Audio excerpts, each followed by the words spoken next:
Hi, I'm Andrea. We're gonna take a quick look around and see what's here.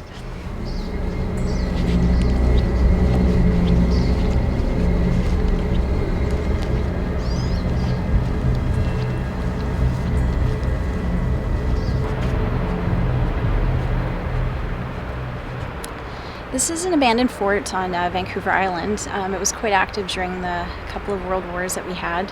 We didn't have any direct battles here, but there was a lot of activity. It was an active fort in defense of the whole island. Lots of things happened here. There's a lot of good things, but a lot of tragedies and a couple suicides and some interesting things that went along here. So I have a feeling there's probably a few lingering spirits.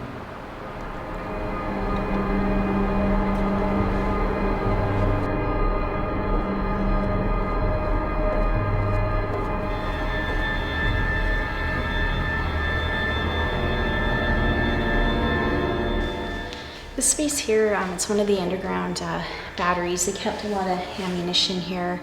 It was storage for a lot of things. It was also a safety area in case we were bombed, for example, being underground. This place I find often has a lot of activity. When I come in here previous times, batteries drain quite quickly. We get a lot of K2 action, and especially in the far room, there is a gentleman that tends to reside there.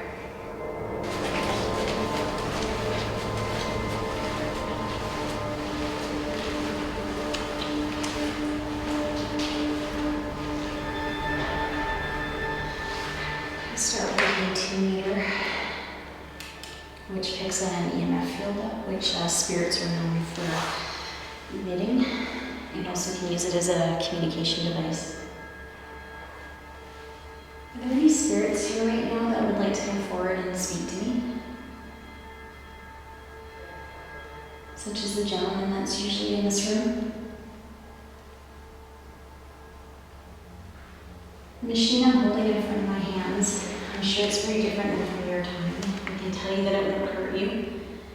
As you can see, it's not hurting me. There's lights on it though, and if you come close, it'll show that you're near.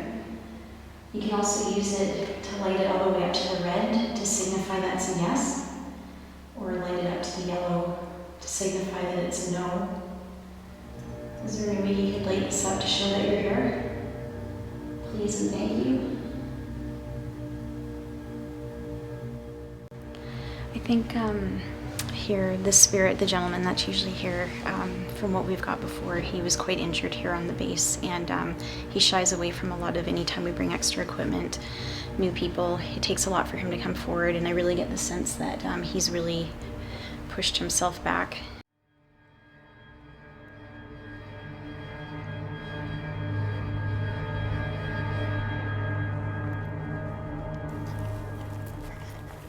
I'm going the wrong way. Wrong way?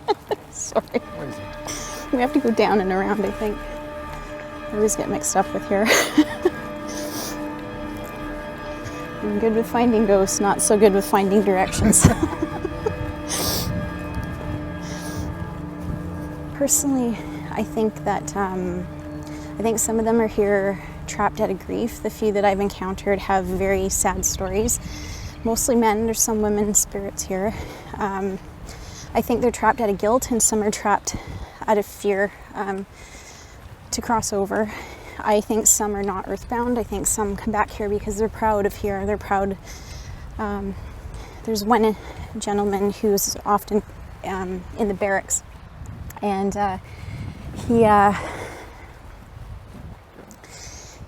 he makes his presence known quite a bit for because he's proud. His father served in the war, or in the military. His grandfather served in the military, you know, and was a really important place to him. He spent many years here. He protected Canada. I think that's a lot of reason too. So this building is the engine room behind us.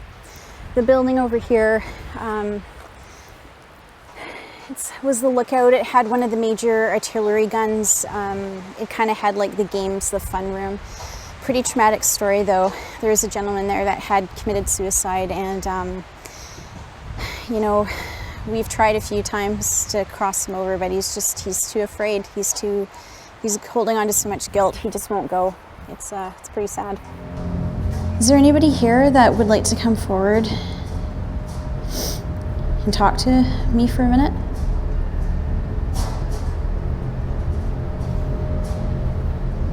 Center, please.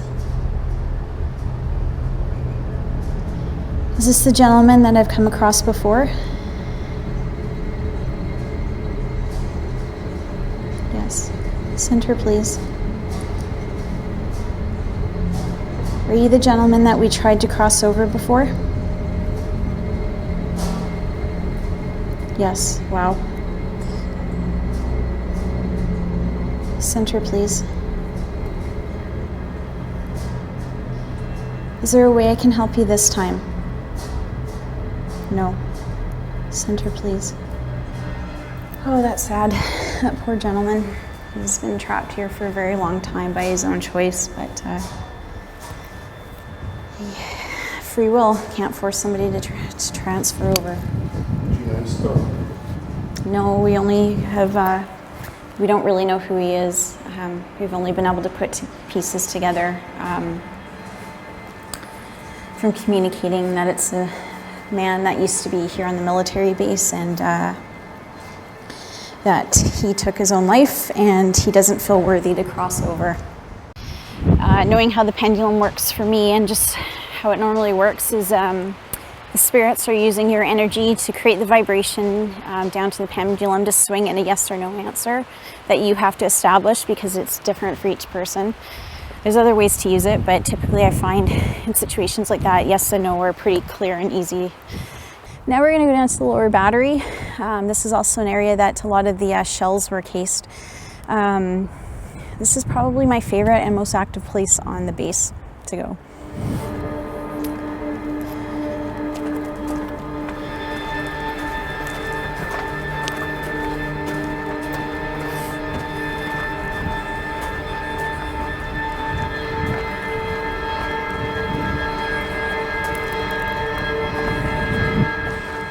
I'm going to start my solo investigation.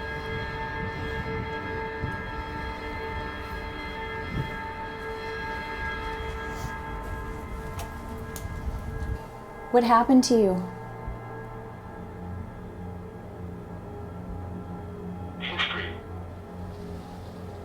History. Yes, I'm trying to find the history. Hello?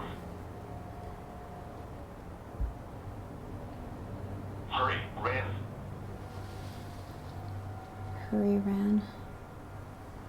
Did something happen here on the base? To you or to somebody else? Rest. Return. Hold.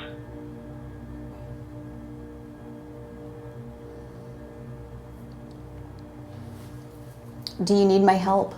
Break.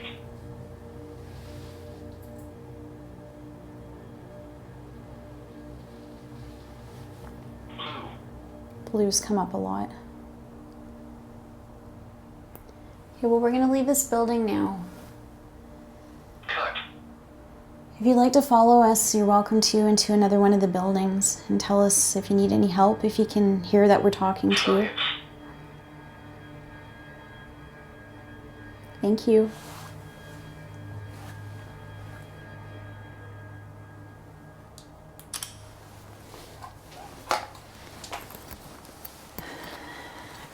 Getting the feeling that whatever's in here is just trying to tell what happened to them. I'm not necessarily sure they can hear. I wasn't getting a lot of direct responses to my questions. However, a lot of the things that were said were related to the history of here. So it's interesting. You see French at one point. French and British came up quite a bit. Blue came up a lot, which I believe is associated to one of the battalions, but I'm going to have to look into that a bit. Cancer, mean came up a lot, hurt. So I was getting the impression the story was being told about something that happened to the spirit coming through or something on the base and somebody was hurt. Sounds like there's some ill intent there too, so it's unfortunate.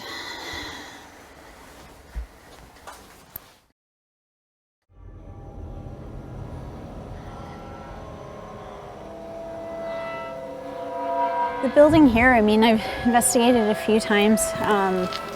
Just inside the store here is where I've got a picture of an apparition starting to form.